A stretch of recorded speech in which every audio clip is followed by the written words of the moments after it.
With AI wreaking havoc on job markets all over the world, dissatisfaction with the higher education system is rising, and entry-level jobs are disappearing faster than our attention spans.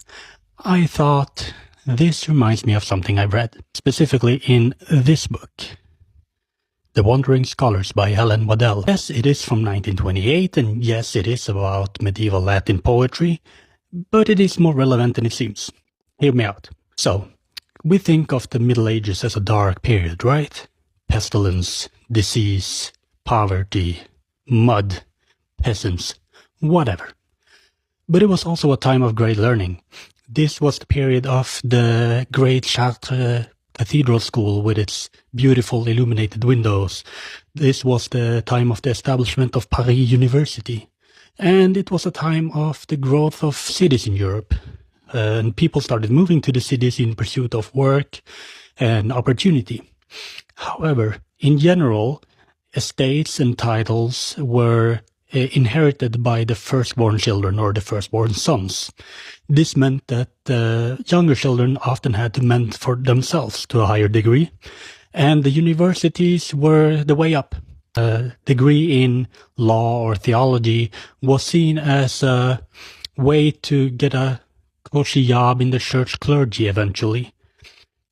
But it turned out that this was not the case. Soon the church ended up with way more educated clergy than they actually had positions for. And soon Europe had a whole new class, a whole new generation of unemployed, highly educated scholars roaming the roads of Europe, dissatisfied, frustrated, poor, basically graduates. And they were educated in Latin, they knew theology, they knew law, they knew poetry and rhetoric, and they used their knowledge in the best way possible for a frustrated intellectual. They wrote absolute fire diss tracts of the Catholic Church. They used hymns and liturgies and turned them into parodies about drinking and gambling and hooking up in taverns. This was medieval roast culture at its finest.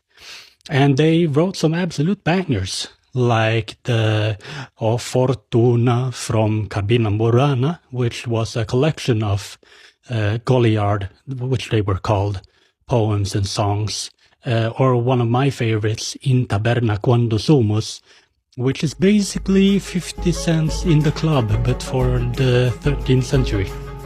So if you're a frustrated graduate, feeling professionally ghosted and frustrated, remember, you are participating in a glorious